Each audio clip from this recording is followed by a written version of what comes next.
Nos queda un minuto, vamos a respetarlo. Sobre todo porque ahí arriba hay un individuo con una cámara grabando. Porque si les parece bien esta charla que vamos a tener, luego la podrán volver a ver en YouTube. Y enviárselo a sus amigos y amigas para que la vean también en YouTube. Y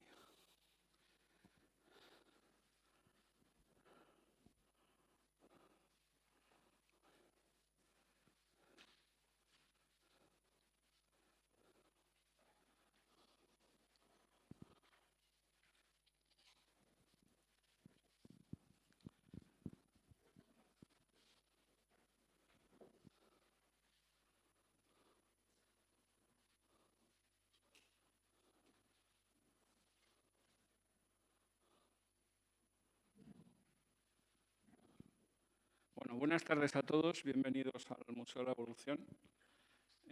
Algunas caras me resultan conocidas, no, con esto no, pero los ojos, ya empezamos a conocer los ojos. Nuestro invitado de hoy se podía presentar a sí mismo porque ha venido ya 4 veces al museo a presentar sus libros. La primera casi fue al inicio de cuando abrimos el museo hace ya 10 años y es un orgullo para nosotros pues que durante este tiempo ha ganado el Premio Planeta, es el único escritor español que tiene una biblioteca del Estado en su pueblo, vivo. O sea, en Teruel la biblioteca del Estado se llama como él, Javier Sierra. Y también el único escritor español que ha entrado en la lista de los 10 libros más vendidos en Estados Unidos. Y no son Cervantes y él, o algo así. Con lo cual, pues es un placer presentarlo. Todavía para mí es más placer presentarlo porque no había que trabajar más. O sea, él ha venido con su PowerPoint y nos va a dar una clase magistral. Lo que sí ustedes pueden al final preguntar. Preguntar es fácil. Uno levanta la mano, un cierto orden, no todos a la vez, pero en Burgos no hay problema de que levanten la mano todos a la vez. Y nada, a viva voz, porque si no tendríamos que limpiar este micrófono cada vez que hablara alguien, ¿no? Y luego, una cosa que él ha venido aquí casi exclusivamente para eso, porque no lo ha hecho en todo el año, que es firmar libros. Como ha sido muchos encuentros virtuales y sin gente, pues casi no ha firmado libros en ningún sitio. O sea, que si alguno se lleva un libro firmado, de esos que vende Álvaro ahí, pues es una joya, porque no va a firmar, bueno, no sé si en otro sitio va a firmar libros, en Teruel y Burgos. Y luego ya saben ustedes que nos identificamos mucho con lo de Teruel porque somos la España vacía, ¿no? Tiene otra cosa buena, que es periodista, aparte de escritor. Entonces muchos reconocerán pues, sus apariciones, pero no solo sale en Cuarto Milenio, ha tenido programas en Telecinco, en la radio, en fin. Pero ya se ve que se ha ido yendo hacia su faceta de escritor y es donde está triunfando, ¿no? Les agradecemos su presencia porque esto es complicado en la situación en que estamos, pero nosotros mañana presentamos la programación de octubre y vamos a seguir con numerosas actividades presenciales, guardando siempre todas las disposiciones sanitarias, ¿no? Y también va a haber muchas exposiciones pues, digitales y mañana, de hecho, pues tenemos a las 6:30 en la cuenta de Instagram pues una entrevista, una charla coloquio con Nagore Suárez, que es una joven escritora de 27 años y que ha publicado su primer libro. Pero bueno, hoy es el protagonista, es Javier Sierra. Le damos un aplauso porque aquí hace menos frío que en Teruel. O sea que le damos un aplauso y le dejamos.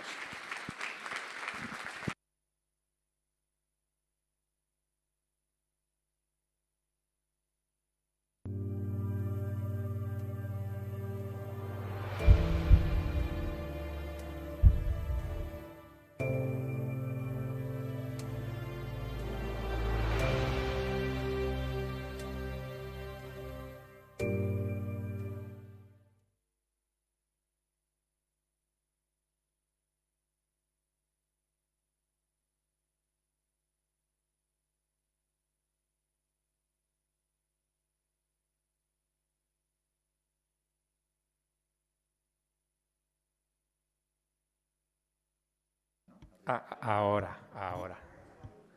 Claro. Me fiaba de una lucecita que había aquí, pero tiene que haber dos. Bueno, buenas tardes.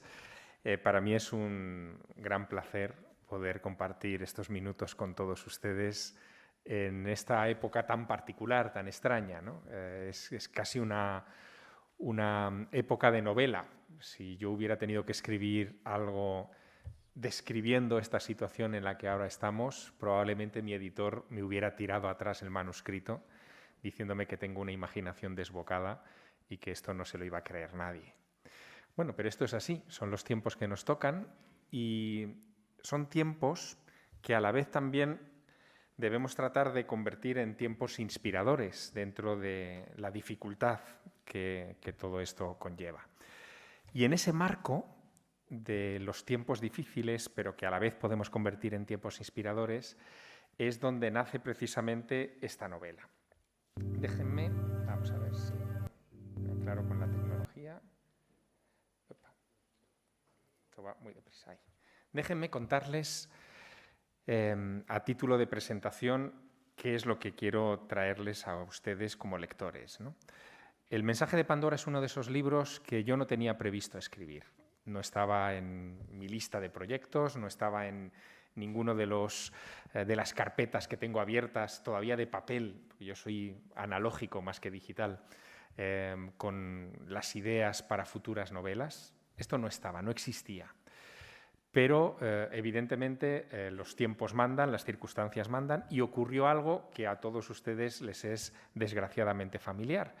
El pasado 14 de marzo se decreta el estado de alarma en España. Nos vemos obligados todos a confinarnos en nuestros hogares para tratar de combatir la expansión de la pandemia de la COVID-19. Yo lo hago de mejor grado quizá que muchas de las personas que están aquí, porque un escritor, si algo necesita de vez en cuando, es confinarse. Cada proyecto nace precisamente de cortar amarras con el mundo, de aislarse durante unas semanas o unos meses y concentrarse en el mundo que uno tiene que crear en su máquina de escribir o en su ordenador. Así que cuando nos obligaron a confinarnos el pasado 14 de marzo, pensé que era la mía. No podía ir a dar conferencias a ningún sitio, no podía ir a un plató de televisión, no podía ir a la radio. En fin, mis hijos estaban en casa, en la otra parte de la casa, jugando a sus cosas. Tenía el tiempo y la disposición para ponerme a trabajar en alguno de los libros que tenía, digamos, en mi lista de proyectos.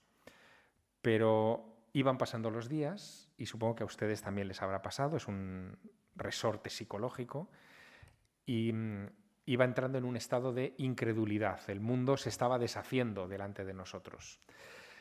Nada funcionaba como había estado funcionando hasta ese momento. Y esa sensación de que el mundo estaba cambiando, de que estaba ocurriendo algo verdaderamente grave e importante ahí fuera, mientras nosotros estábamos buscando refugio temerosos en nuestras casas, me llevó a descartar por completo los proyectos que tenía encima de la mesa. Sencillamente no los veía importantes. Ninguno de aquellos libros, en fin, que quería escribir, los veía oportunos para un momento como este. Al cabo de 15 o 20 días me di cuenta de que estábamos viviendo no una circunstancia dramática, sino algo mucho más importante todavía. Una de esas circunstancias dramáticas que nos obligan a un cambio como civilización. Y con esa perspectiva me di cuenta también de que los escritores tenemos de alguna manera la obligación de ayudar a esos cambios. Y me puse a leer y a repasar, porque muchas cosas ya las tenía leídas, a repasar como loco libros que contaban fines del mundo.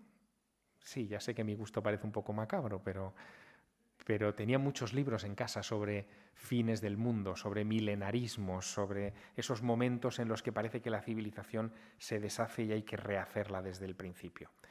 Y en esa búsqueda me di cuenta de algo verdaderamente sorprendente.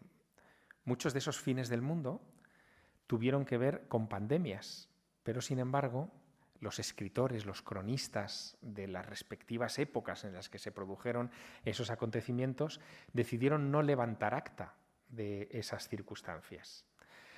En la antigüedad, la enfermedad se veía como un castigo divino, como algo que afectaba individualmente a cada uno de nosotros, pero no se veía como algo colectivo, como algo que pudiera analizarse desde la perspectiva de su influencia social. Esto es tan así que hace solo 100 años, en 1918, cuando se produjo la tristemente famosa gripe española, llamada así, ustedes ya lo saben, se lo habrán oído 1000 veces, pero llamada así no porque nosotros fuéramos el foco de origen de la gripe, sino porque España en aquel final de la Primera Guerra Mundial fue el único país que no tenía censura en prensa y que habló por primera vez de la existencia de esa gripe. Bueno, pues en aquella época, en aquella gripe española, esa pandemia tardó unos 3 meses en afectar a todo el planeta. No teníamos los medios de comunicación, de transporte que teníamos hoy.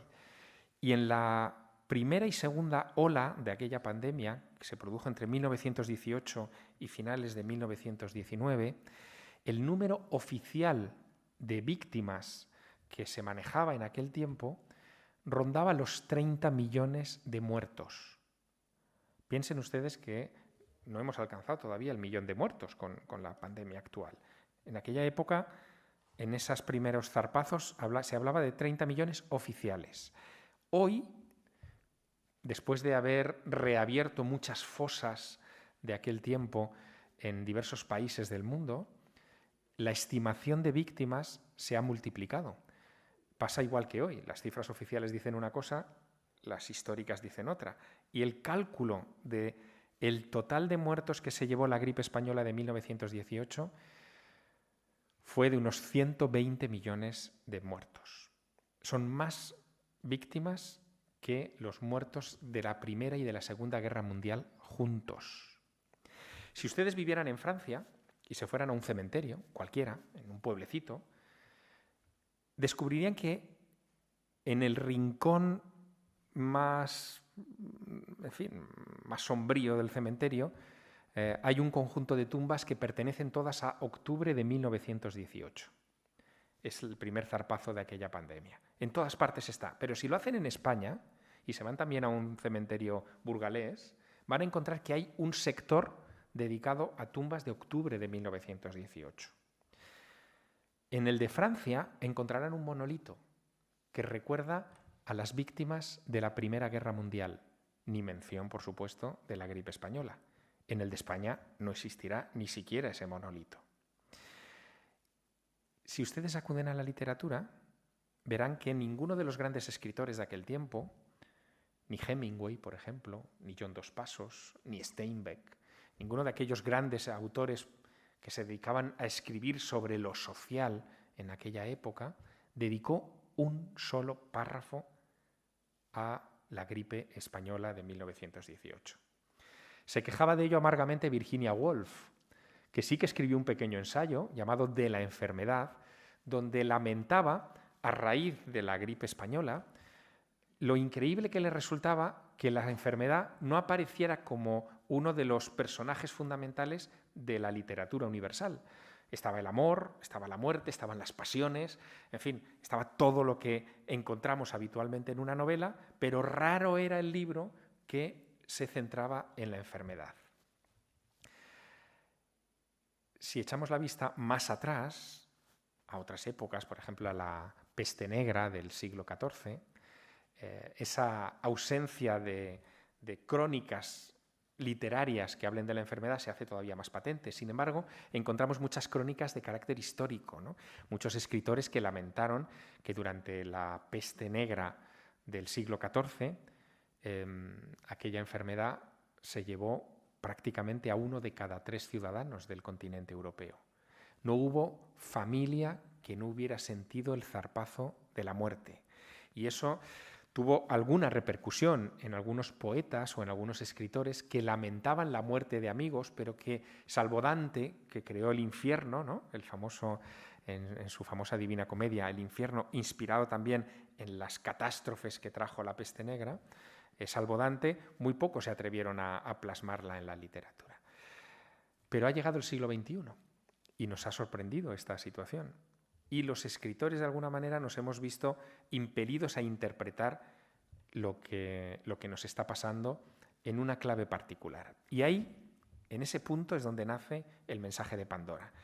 Es donde yo me doy cuenta que tengo que aparcar mis proyectos literarios y tengo que escribir algo no sobre la pandemia, sino sobre algo que me complace especialmente conversar con ustedes en este marco del Museo de la Evolución Humana, sino sobre la influencia que han tenido las pandemias a lo largo de la historia de la humanidad.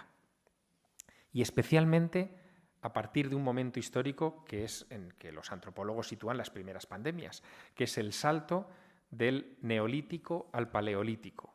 Del Paleolítico al Neolítico. Ese salto en el que dejamos de ser cazadores nómadas y nos establecemos en comunidades cada vez más grandes porque hemos implementado dos actividades que todavía hoy son la base de nuestra civilización, la agricultura y la ganadería. Y en el momento, hace 10.000 años, en el que empezamos a convivir con los animales, empezamos también a sufrir las primeras pandemias. Desde hace 10.000 años aproximadamente hasta nuestros días, no ha habido periodo histórico en el que no nos hayamos tenido que enfrentar a una pandemia. Pero solo desde 1918 a hoy nos hemos enfrentado a este tipo de situaciones con herramienta nueva y poderosa que es la herramienta de la virología. En fin, la ciencia que empezará a desarrollarse a partir de 1918 de la enorme mortandad que dejó la gripe española. Bueno, todos esos elementos, la influencia de las enfermedades en la construcción de la civilización y cómo hemos ido mejorando como especie, evolucionando y dominando esas situaciones en el curso de miles de años de crecimiento, de desarrollo, de evolución, estaban dentro de mi cabeza pidiendo paso de alguna manera para ser contadas. Pero sabía que tenía que manejar conceptos científicos que a veces podían ser complicados, y yo no quería una novela complicada, quería algo que pudiera leer todo el mundo, desde un adolescente de 12 o de 13 años que es importante que interprete bien lo que nos está sucediendo ahora mismo, hasta una persona mayor con toda la experiencia de la vida detrás. Quería una obra, por lo tanto, transversal. Y se me ocurrió escribir una carta. El mensaje de Pandora es una carta que escribe en Grecia, en Atenas, luego les explicaré por qué, una mujer madura a su sobrina que acaba de cumplir 18 años y que se ha visto obligada a confinarse en la isla de Creta. Es una carta como las de antes, escrita a mano, llena de dibujos, de esquemas, alguna fotografía recortada. Es una carta gruesa que envía esta mujer a su sobrina explicándole lo que ella sabe de la influencia de las pandemias. Y de alguna manera lo que hace esta mujer es enfrentar la situación que estamos viviendo hoy a tres espejos: el espejo de la historia, el espejo de la ciencia y el espejo de la mitología.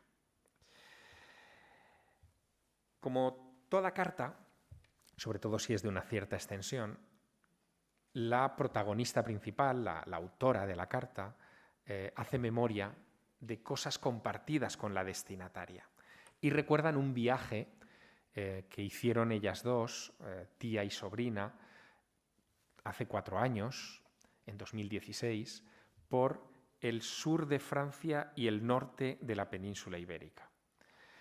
Es un viaje que les llevará a lugares muy particulares. Ahora voy a sobrevolar algunos de ellos para que vean hasta qué punto tienen que ver con el desarrollo de esta historia.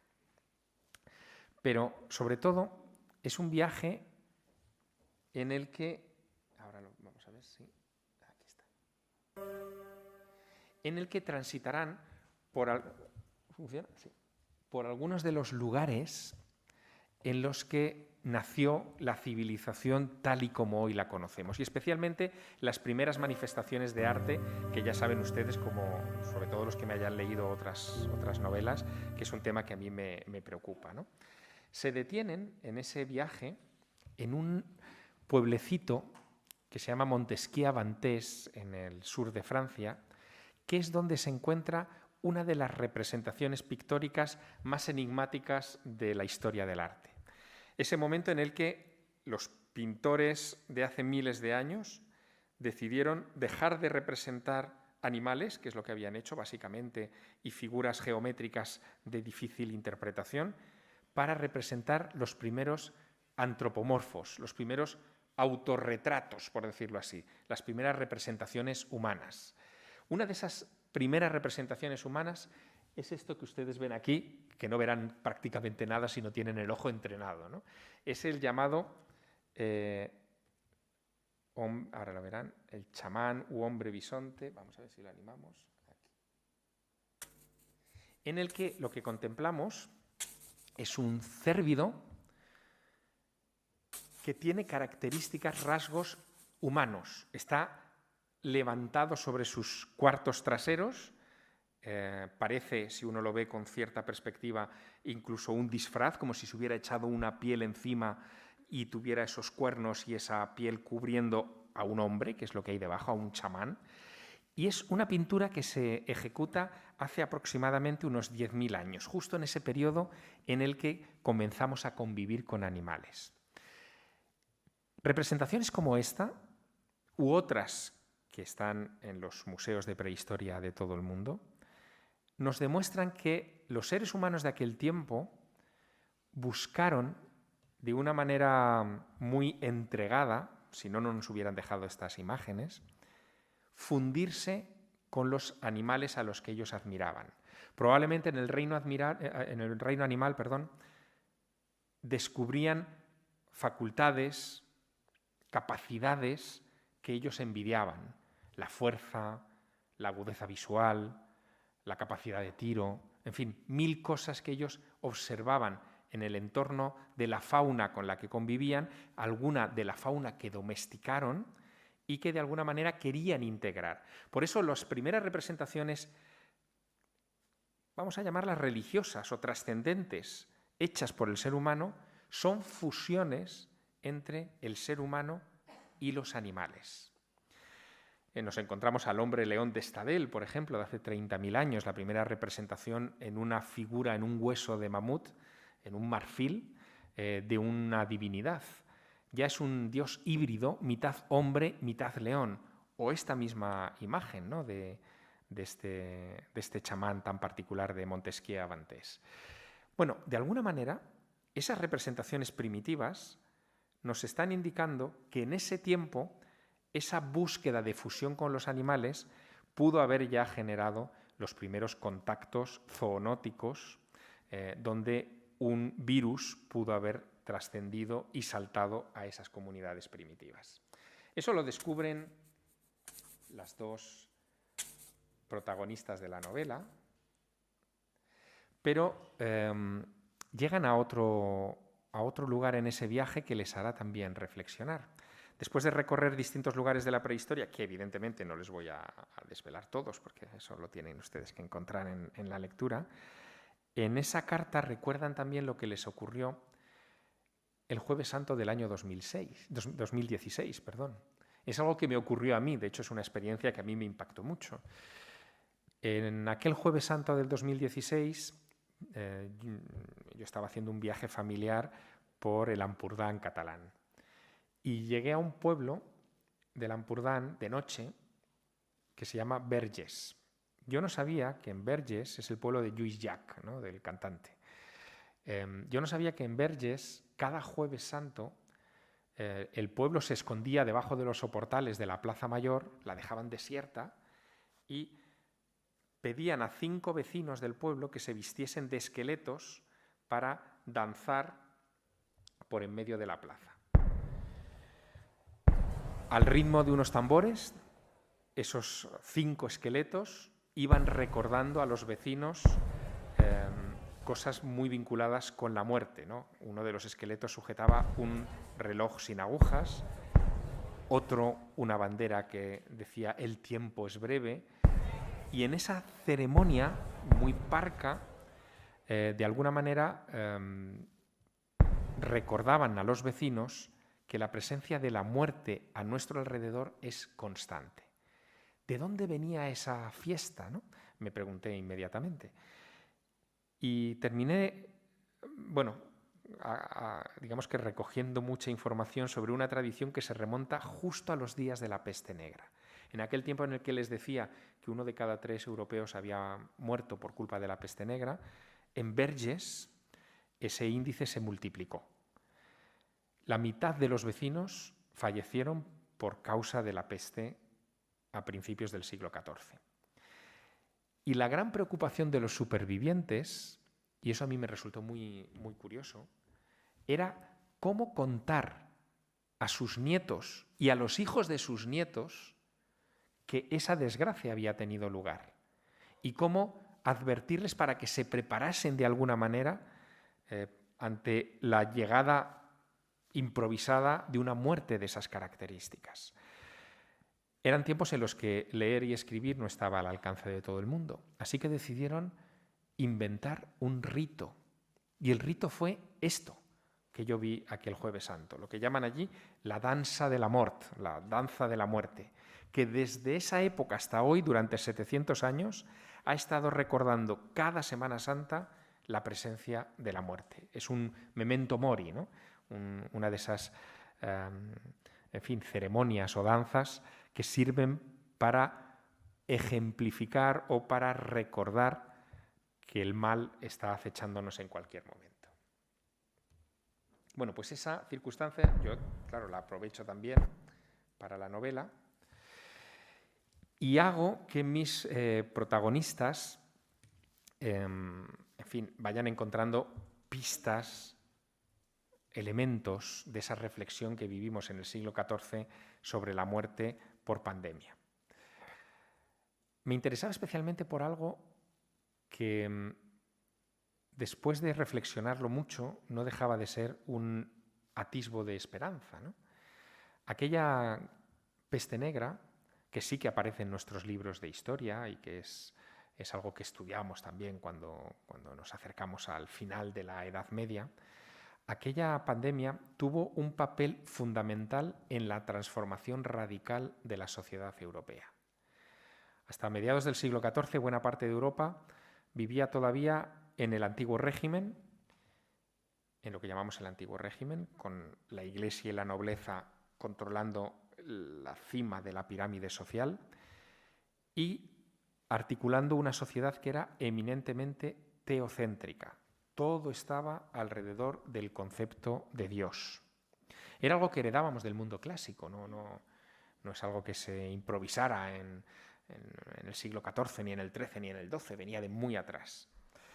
Pero en el siglo XIV, la irrupción de la muerte en esas circunstancias coincide también con un momento de gran transformación social, con el surgimiento de los primeros burgos, de las primeras ciudades, y se produce, en cuestión de décadas, una transformación que nadie se hubiera imaginado. Dejamos de ser una sociedad teocéntrica para convertirnos en una sociedad antropocéntrica. De repente colocamos al ser humano en el centro como el eje vertebrador de toda la sociedad. Ya no es el designio divino, ya es la acción del hombre.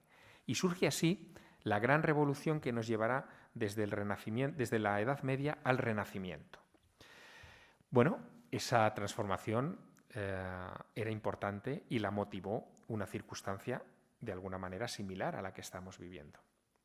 Mis protagonistas terminan llegando en ese viaje de 2016 a Gerona. En la Catedral de Gerona, en el Museo de la Catedral, conservan un libro con el que ustedes, son imágenes con las que ustedes están familiarizados, un libro muy particular que es un beato, ¿no?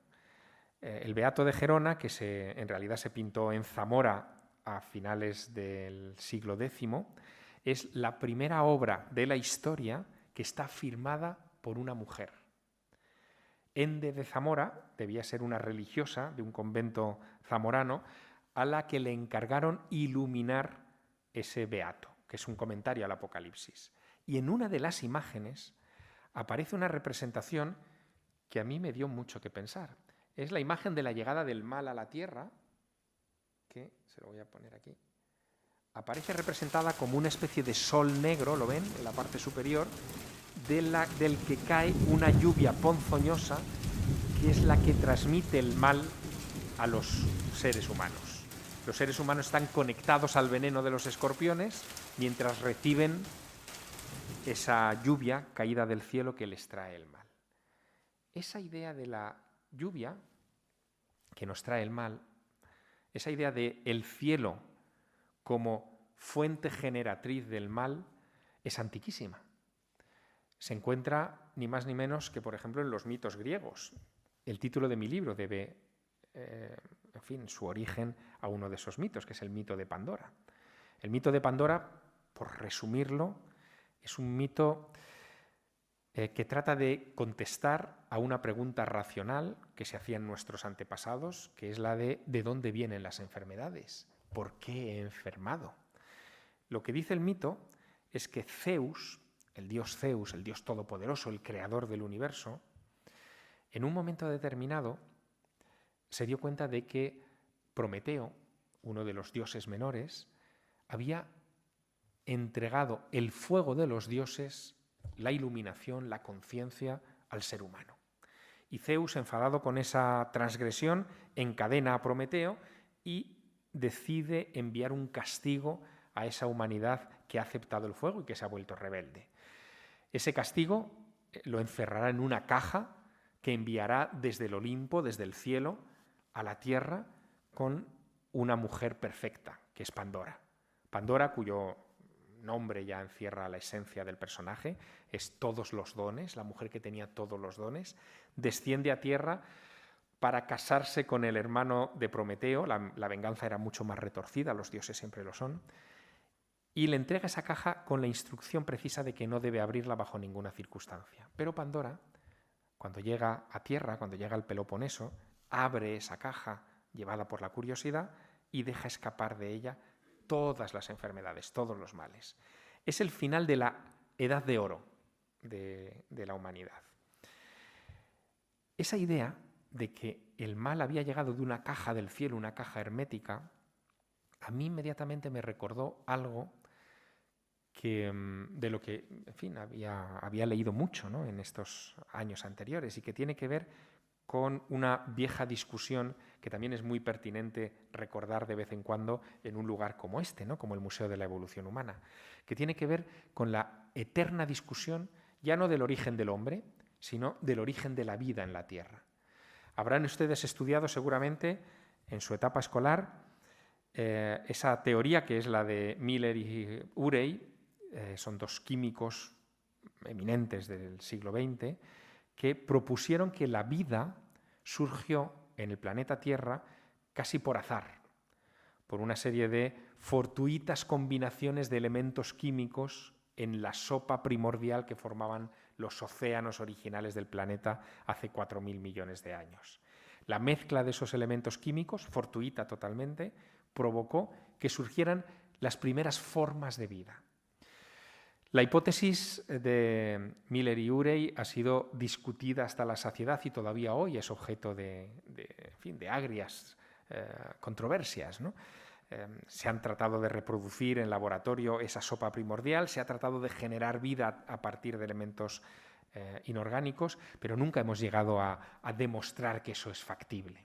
Y hay muchos químicos que piensan que no es posible, que en realidad son dos caminos distintos, el camino de lo no vivo y el camino de lo vivo, y que si la vida surgió en el planeta Tierra hace 4.000 millones de años, tuvo que ser porque vino de alguna parte. Hoy sabemos, y esto es interesante, que los océanos, por ejemplo, de nuestro planeta, del planeta Tierra, muy probablemente tienen un origen extraterrestre. El agua, lo que, en fin, configura la morfología del planeta que habitamos, llegó a bordo de cometas hace 4.000 millones de años. Cometas que cayeron una y otra vez, cometas de hielo, y que al tomar contacto con una roca caliente todavía en formación, se fueron derritiendo hasta formar esos océanos.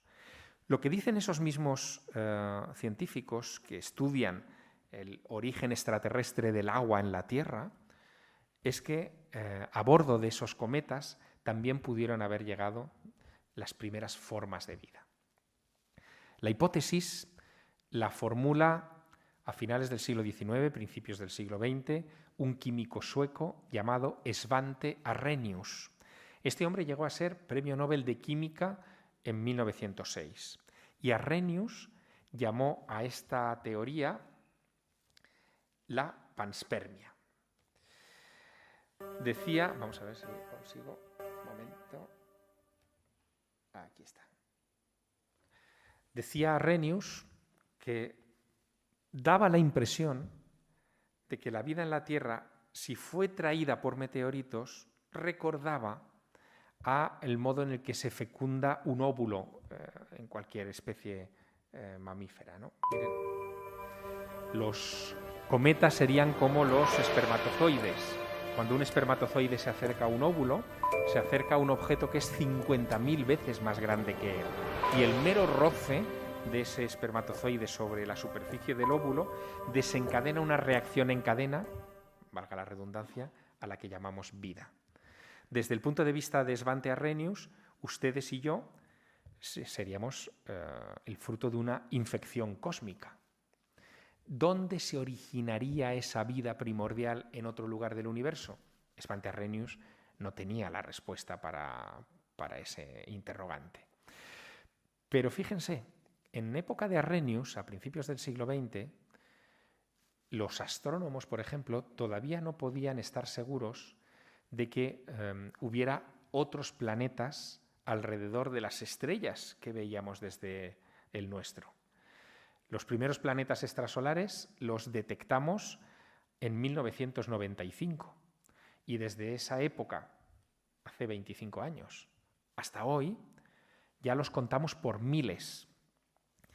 El cálculo que se hace del número de planetas tipo Tierra que hay en nuestra galaxia se eleva en ese cálculo de probabilidades que se maneja en estos momentos en astronomía a 6.000 millones de planetas tipo Tierra solo en la Vía Láctea.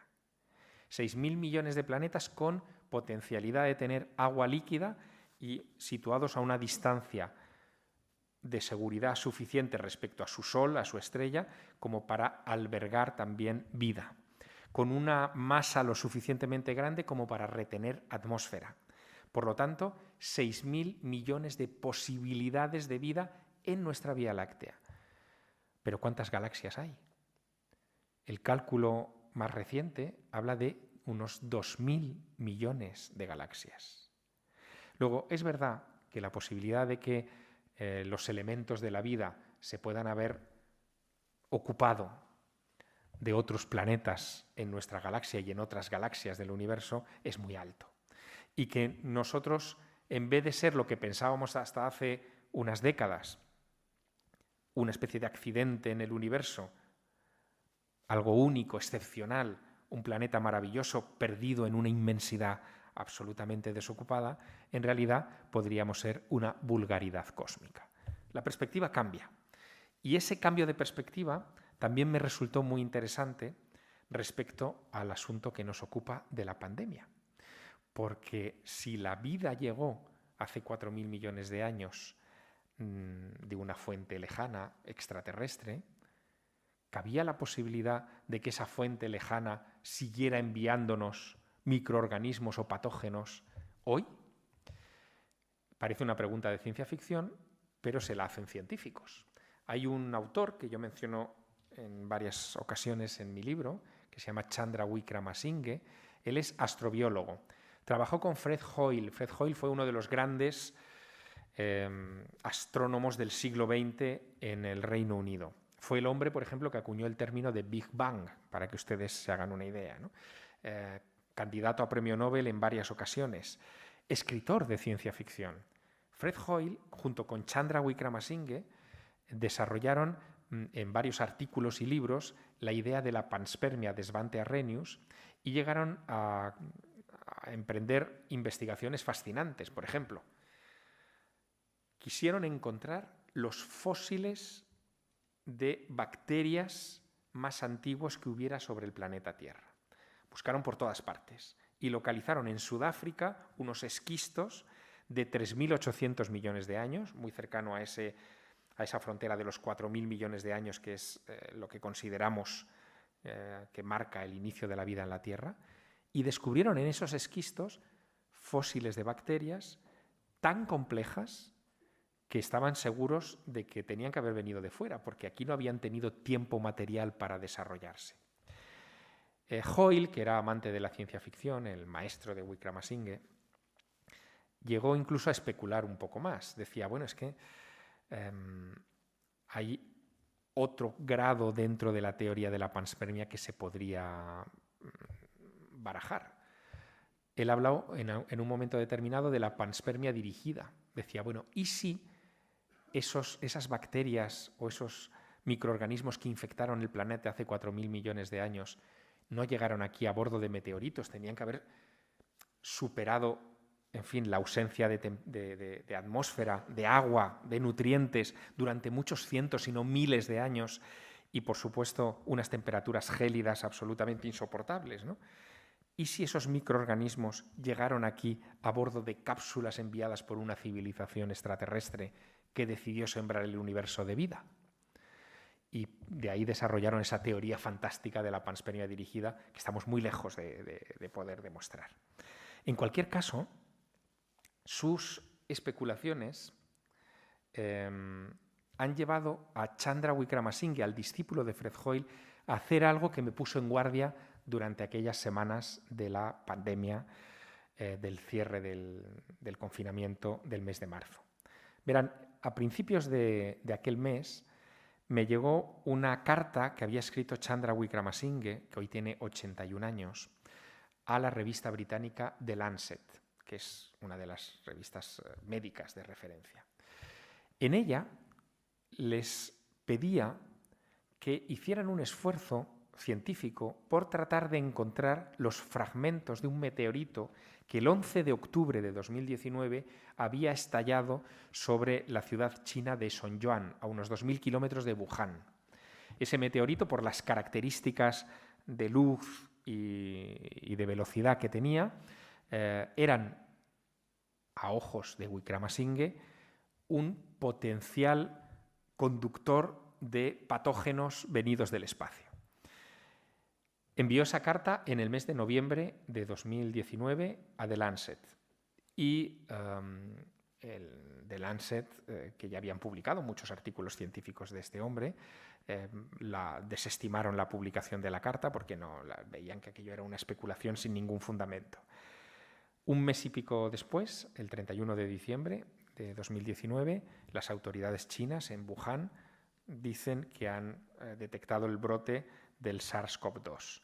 Curiosamente, Wickramasinghe había publicado años antes, en 2009, otro artículo científico en el que especulaba con la posibilidad de que el SARS-CoV-1, el primer SARS, la primera enfermedad SARS, hubiera sido también traída a bordo de un meteorito o de algún tipo de portador celeste, ¿no? ¿Por qué decía esto? Porque los astrobiólogos hoy saben que cada día, sobre nuestra atmósfera se desintegran meteoritos de todo tipo y dejan caer sobre la superficie de la Tierra 100.000 kilos de polvo que no sabemos lo que contiene realmente. Bueno, la verdad es que la hipótesis del doctor Wickramasinghe, a raíz de la declaración de la alerta de pandemia por la OMS en finales de diciembre de 2019, primeros de enero de este año, hizo que saltara también a los medios de comunicación y que se discutiera. No mucho, porque tenemos otras preocupaciones en estos momentos para atajar el avance de la enfermedad más que para estudiar su origen, pero ahí quedó esa duda y yo esa duda la recojo también de alguna manera en mi libro. Me recordaba la idea de Wickramasinghe, de Fred Hoyle o de Svante Arrhenius, el mito de Pandora. De alguna manera ya los griegos imaginaban que el mal había llegado en algo encerrado herméticamente y al tocar tierra había expandido su carga vírica. Bueno, de alguna manera, a ver, aquí, de alguna manera ese es el viaje, o algunas de las etapas del viaje que van ustedes a encontrar en el mensaje de Pandora. Pero la importancia del libro no radica en las anécdotas o en las referencias científicas o en la reflexión sobre los mitos. La importancia del libro, creo, está en la lección final, en la moraleja de esta especie de fábula que he escrito, y que de alguna forma lo que trata es de decirles a todos ustedes que hay un mañana después de esto, que nuestra civilización lleva muchos miles de años sobreviviendo a pandemias y que, por supuesto, a esta también le vamos a hacer frente y la vamos a superar. Y hay ciertos elementos en la obra, que no les quiero, en fin, desvelar, pero hay ciertos elementos en la obra que apuntan justo en esa dirección y que nos recuerdan la parte final del mito de Pandora. En una de las versiones más populares de este mito, formulada hace unos 2500 años aproximadamente, se nos cuenta que Pandora, horrorizada por aquel torrente de males que salía de la caja que le había entregado Zeus, corrió a cerrar el cofre. Y que al cerrarlo dejó dentro algo a lo que desde luego tenemos que aferrarnos todos, ¿no? Es la gran moraleja de ese cuento. Ese algo es la esperanza. Así que, de alguna manera, el mensaje de Pandora es un mensaje de esperanza, escrito en clave de fábula, de carta, con todos los rudimentos que tiene que tener una historia literaria, pero cuyo propósito es cicatrizar, en la medida de lo posible, el difícil momento histórico que estamos viviendo y que va a traer enormes, no les quepa ninguna duda, transformaciones. No es solo la transformación puntual de venir a una conferencia y estar a 1,5 metros de su vecino o su vecina. No es solo la transformación puntual de los confinamientos en las ciudades, todo esto terminará. Es lo que va a dejar tras de sí esto. Se ha combinado este momento histórico con un momento singular en el desarrollo, por ejemplo, de las telecomunicaciones. Y eso hace que muchos de nuestros hijos estén ahora mismo atendiendo clases a través de los ordenadores. Esas clases que atienden con su colegio de proximidad, mañana las van a querer atender con la Universidad de Cambridge o con el MIT de Boston, en Massachusetts, o con cualquier universidad del mundo. Se han acabado las fronteras en ese sentido. El teletrabajo, que no sé si ustedes habrán experimentado ya en sus vecinos o incluso en ustedes mismos, ¿no? Ese teletrabajo está haciendo que mucha gente en Madrid, por ejemplo, esté planteándose dejar Madrid y venirse a vivir a un sitio mucho más tranquilo que puede ser Burgos, y poder hacer sus conexiones desde Burgos, sus conferencias y su trabajo, y ir de vez en cuando a la gran ciudad a plantear algún proyecto, algún trabajo, en fin, que necesite presencialidad. Pero muchas de las cosas que hacemos no lo necesitan. Luego yo preveo, también esto es porque soy de Teruel, yo preveo una descentralización, una futura migración de las ciudades al campo, justo el contrario de lo que vivimos desde hace unas décadas en este país. Y eso va a traer también enormes transformaciones. Luego, no crean ustedes que esto es un episodio pasajero. Es un episodio transformador, radical. Yo lo he visto así, desde mi perspectiva y desde mi pequeño rinconcito de observación, pero coinciden ya muchos sociólogos y en fin, mucha gente que se dedica a pensar sobre esto, sobre todo filósofos con los que tengo amistad, y que creen que efectivamente esto va a traer un mañana muy distinto. De nosotros dependerá que sea un mañana mejor que el que tenemos hasta ahora. Otra cosa más, y con esto les doy paso a ustedes. Hay otra reflexión en el libro que tiene que ver con nuestro lugar en el universo. Les decía que pasamos en la Edad Media de una sociedad teocéntrica a una antropocéntrica. Creo que ahora se impone un nuevo salto, que dejemos el antropocentrismo que tenemos y pasemos a un cosmocentrismo. ¿Qué implica esto? Implica que la sociedad antropocéntrica que hemos construido es una sociedad eminentemente egoísta, buscamos el beneficio de la naturaleza para nosotros. No hablamos ya de naturaleza en muchos términos, en muchos lugares. Hablamos de recursos naturales, como si la naturaleza tuviera que rendirnos a nosotros sus beneficios. Eso ha hecho que estemos con todos los problemas que ustedes ya conocen, de deforestación, de contaminación, de cambio climático subsiguiente, pero eso sobre todo lo que ha hecho es que hayamos acabado con los ecosistemas en los que viven miles de millones de virus y bacterias que estaban tan a gusto en esos ecosistemas y que al ser destruidos se han tenido que buscar la vida en otros, en el nuestro. Se impone, por lo tanto, un nuevo pacto con la naturaleza, un pacto de respeto con la naturaleza. Naciones Unidas ya está hablando de eso, menos mal. Habla de un proyecto llamado One Health, salud única, que implicaría también que empecemos a cuidar de la salud incluso de nuestros animales de granja, que muchas veces los maltratamos y los tenemos en condiciones que son pésimas, muy proclives para cualquier tipo de enfermedad o de pandemia. Y todo eso vamos a ser conscientes a partir de este momento. Por lo tanto, creo de verdad que con un poco de suerte y con unas décadas, ningún cambio se produce de la noche a la mañana, vamos a lograr cambiar esta civilización.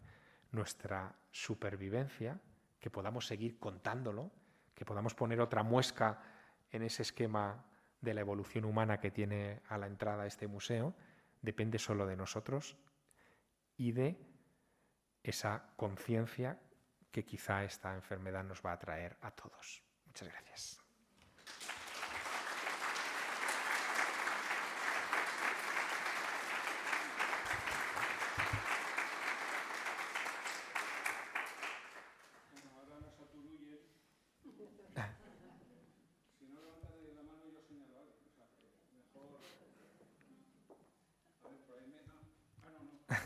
Hay algo que no ha solucionado todavía nuestra civilización, que es conseguir que nos empañen las gafas con la mascarilla. He oído decir que igual vienen algunos que no nos vienen esto de gente. Ya, sí. No hay... Son dos cuestiones que me ha quedado un poco... la teoría está de que el mal viene del cielo. Sí, el agua, sí. Uh-huh. El mal viene de forma de meteorito, este último que comentaste. ¿Ese meteorito hay alguna evidencia física? ¿Hay alguna evidencia de que se ha encontrado algún meteorito que ha hecho? Pues mire, es un tema que se discute en círculos científicos y yo lo que le puedo dar son algunas indicaciones, porque todo esto forma parte de un debate en marcha, ¿no? Por ejemplo, hace, pues yo le diría que unos 4 meses o así, se hizo público un experimento que se hizo en la Estación Espacial Internacional, en el que los japoneses, saben que son varios módulos de distintos países, pues en el módulo japonés habían decidido colocar en la parte exterior de la estación espacial unas bacterias que son extremófilas en la Tierra, que aguantan, vamos, lo que les echen, ¿no? Se llaman Deinococcus radiodurans, porque aguantan radiactividad, ¿no? Estas bacterias fueron expuestas en periodos de 1 a 3 años a la intemperie cósmica, a 400 kilómetros sobre la superficie del planeta. Cuando las recuperaron, se dieron cuenta de que estas bacterias habían pasado por un periodo de hibernación y que en cuanto entraron en contacto otra vez con un clima cálido y con atmósfera, revivieron. Hicieron este experimento por 2 razones. Una, porque querían de alguna manera, en fin, justificar si esta idea de la panspermia, de que pueden viajar microorganismos en el espacio profundo en condiciones absolutamente hostiles a la vida, pudiera darse. Y 2, para tratar de justificar otra cosa que les había sucedido en la Estación Espacial Internacional unos años atrás, que sigue sin explicarse. Y es que los rusos, en el módulo de al lado, hicieron una limpieza del módulo exterior. Ahí lo difícil es la limpieza, ¿no? Y cuando hicieron la limpieza del módulo exterior del módulo ruso, recogieron muestras de lo que había ahí fuera y se encontraron con que había algas a 400 kilómetros de altura. pensaban que esas algas, bueno, ahí está el debate, ¿no? No podían haber venido de la Tierra, ni siquiera por una erupción volcánica, no hubieran podido expulsar a esa altura algas microscópicas que se hubieran quedado adheridas a la estación. ¿De dónde venían? ¿Venían del otro lado? ¿Venían de la inmensidad del universo? Bueno, pues ahí está el debate, ¿no? Otro elemento para el debate de ese tema que a mí me fascina, ¿no? El pasado mes de abril, abril del 19, hubo una misión fallida a la Luna por parte de los israelíes. Seguramente ni se acordarán ustedes, pero bueno, se dio en los telediarios la noticia de que después de los chinos, que sí que habían podido colocar un robot en la cara oculta de la Luna, un rover, habían ido los israelíes para tratar de alunizar, ¿no?, en nuestro satélite. Era una sonda no tripulada que estalló al tomar contacto con el suelo lunar.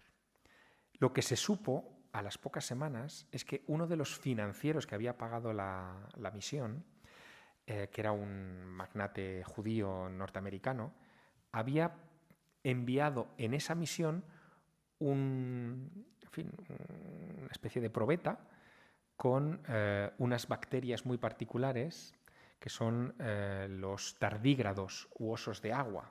Son unas bacterias que son capaces de soportar temperaturas desde el cero absoluto, 200 y pico grados bajo cero, hasta los 150 grados sobre cero, y que pueden hibernar durante décadas. Bueno, esas bacterias se han quedado en la Luna. Luego, de alguna manera, nosotros, sin quererlo, hemos contribuido a hacer panspermia con la Luna. No sabemos a dónde van a llegar esas bacterias o si llegarán a alguna parte, pero que estamos ya distribuyendo material orgánico por el universo, no le quepa ya ninguna duda, ¿no? Luego, todos esos elementos están sobre la mesa en este debate sin que ninguno todavía haya llegado a un punto concluyente. La teoría de la panspermia sigue siendo una teoría, no es una verdad aceptada. Pero bueno, hay muchos elementos para... No es fatídico, a lo mejor es inevitable. Es decir, a lo mejor forma parte de la estructura del universo, ¿no? Igual que las plantas polinizan sin que haya una conciencia detrás. O a lo mejor hay una conciencia detrás, ahí entraríamos en el siguiente debate, ¿no?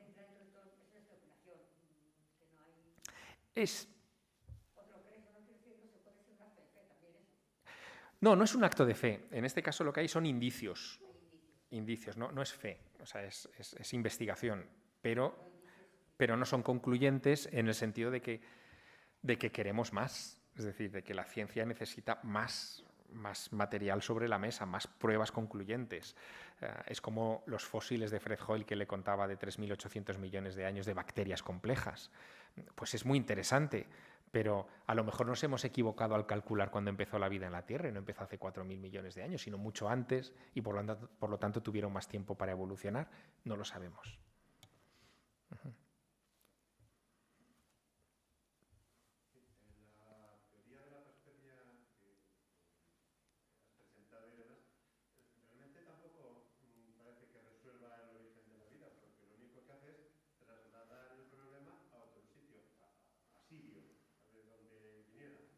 Sí, no sabemos. Pero sí, es cierto, no resuelve el problema del origen de la vida. Lo que apunta es a que la vida tendría un camino paralelo a la no vida. Digamos, lo orgánico y lo inorgánico serían dos caminos paralelos desde el origen del universo, ¿no? Eso es lo que parece. Pero no le puedo responder más porque no lo sabe nadie.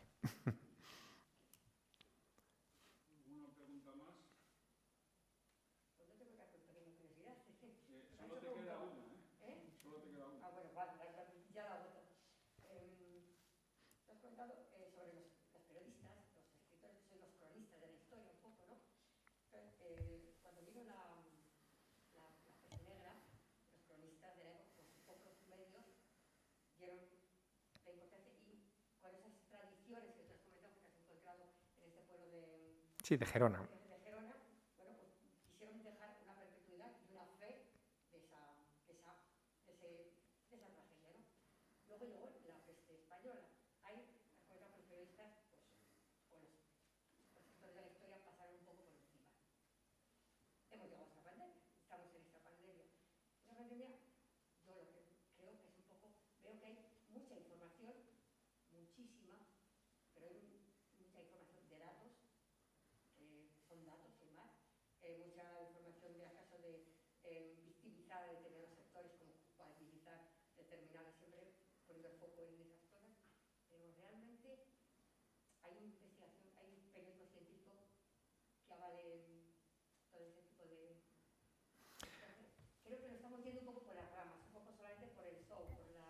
Bueno, ahora mismo estamos en el momento, y eso desde luego es digno de una reflexión profunda, estamos solamente en el momento de la cifra.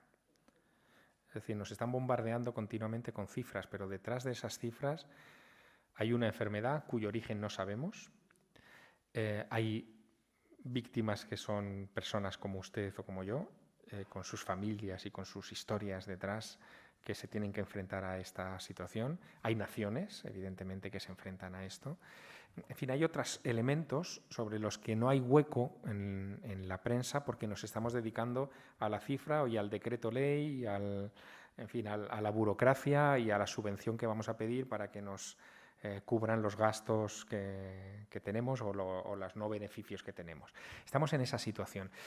Yo creo que la reflexión y el ir al fondo de la cuestión terminará llegando, obviamente, y hay gente trabajando en ello. Pero bueno, hay que estar muy atentos y sobre todo desarrollar un sentido muy crítico, ¿no? Yo creo que este es un momento para también parar toda esa información. Yo soy periodista y parece que lo que voy a decir va en contra mío, pero hay momentos en los que es mejor no informarse tanto de la cifra, por lo menos, y con los datos que tenemos y con los materiales que tenemos, reflexionar un poco más, ¿no? No nos dejan pensar. No es la primera vez que pasa, esto ha pasado en muchas otras situaciones. Y luego también pensemos en otra cosa que igual es pronto para decirlo, pero pensemos que también las publicaciones científicas están intervenidas y hay intereses de todo tipo.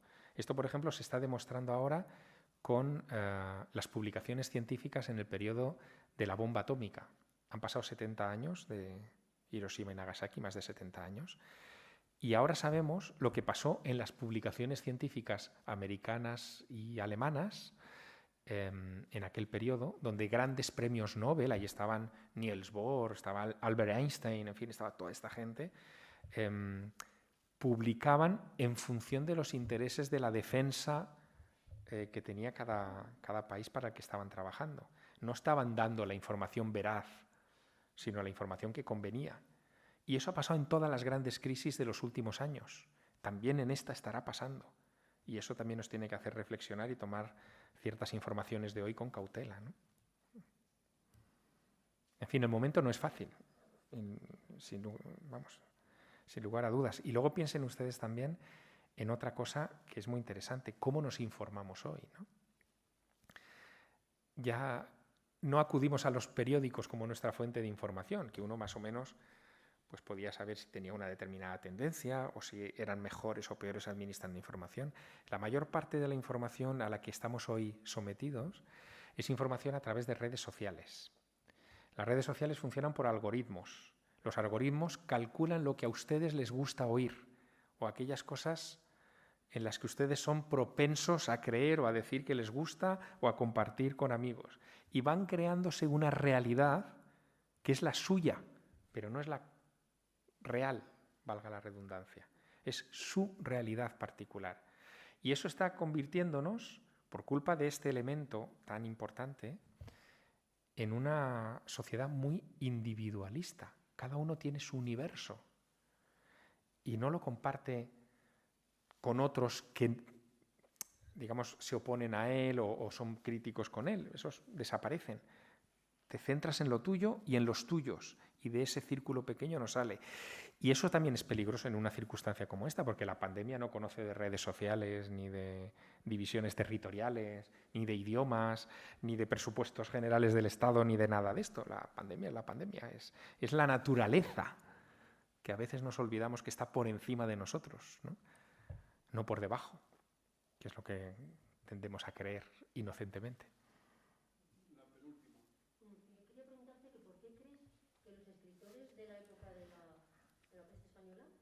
¿Se autocensuraron o permitieron ese silencio? Yo también he estudiado comunicación y la verdad que es muy curioso, sí. Me parece algo insólito. Yo creo, fíjate, tengo la sensación de que es porque pensaban que la enfermedad era algo particular, ¿no? Por ejemplo, Steinbeck padeció la gripe española y la superó y no escribió nada sobre ello, ¿no? Apollinaire, en Francia, murió de gripe española. Y las crónicas periodísticas de la época y tal cuentan cómo se le hinchó el cuerpo, no podía respirar, en fin, estas cosas que nosotros ya sabemos que pasan, ¿no? con lo que estamos sufriendo ahora.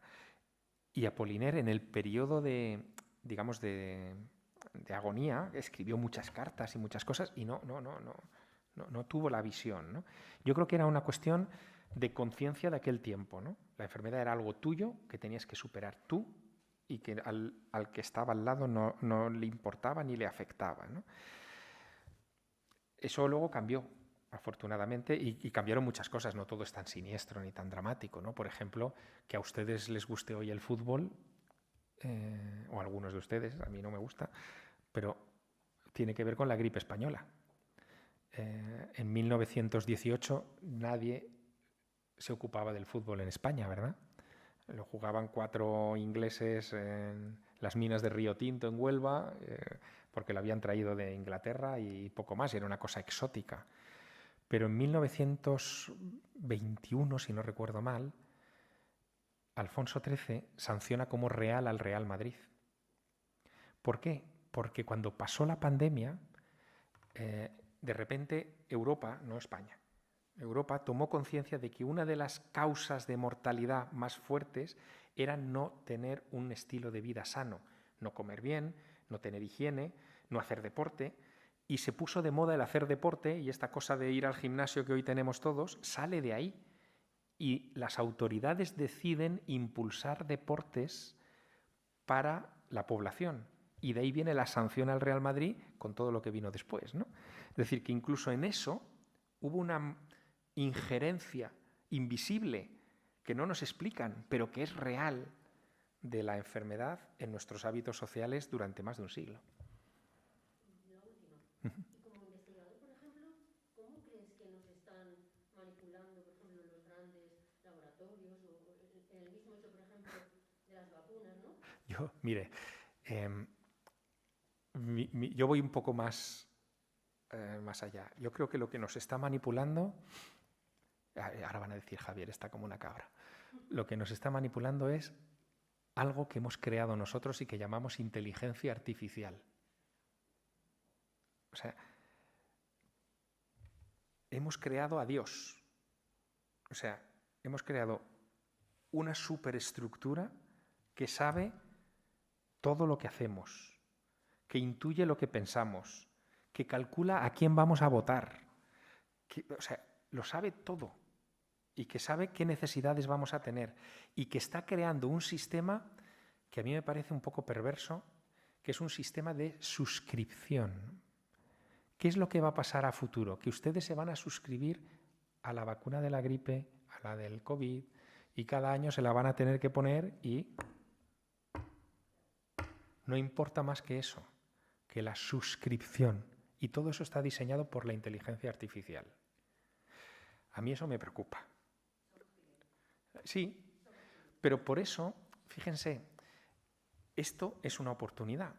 O sea, lo que nos ha traído la COVID es el recordatorio, como a los de Verges con la danza de la muerte, es el recordatorio de que la muerte está ahí. Porque muchas veces nos olvidamos de la muerte y nos hemos convertido en una sociedad de consumo como si no hubiera un mañana, ¿no? Y hay un mañana, y el mañana se llama muerte. Y hay que prepararse para eso. Es duro decirlo, pero es que es así. Es que es una evidencia científica, ¿no? Antes que usted hablaba de esto. Estaba la inflación que tenemos de cifras, Claro. realmente se está perdiendo el miedo a la muerte. Es un número. Es un número, claro. O sea, simplemente se cosifica y se pone en un lado y es una cifra y ya está. Pero si a esas cifras le pones nombre y apellidos, la cosa cambia. Claro. Y ese es el tema, ¿no? Yo creo que este momento es un momento también para reflexionar sobre eso y para que tomemos decisiones de acuerdo a eso. Y a lo mejor no necesitamos comprarnos el último teléfono móvil que sale mañana y que es espectacular, porque ese dinero lo podemos emplear en, no sé, en pasar más tiempo con nuestros hijos, irnos de viaje con ellos a Atapuerca, a enseñarle de dónde venimos. Es que es verdad. Así que todo esto es una oportunidad. En el fondo, toda crisis es una oportunidad, como como dicen los orientales, y es verdad, y aquí la tenemos, ¿no? Bueno, pues muchas gracias, Javier. Muchas gracias a Editorial Planeta, a Luz y Vida, a ustedes por venir. Y ahora, durante la firma de libros, vamos a hacer una fila, manteniendo el 1,5 metros aproximadamente.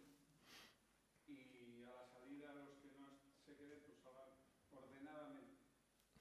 O sea, esto significa que no se juntan luego todos fuera, que van muy pecaditos, sino que salen ordenadamente y se van donde quieran, pero... Muchas gracias. Bueno, muchas gracias. Muchas gracias.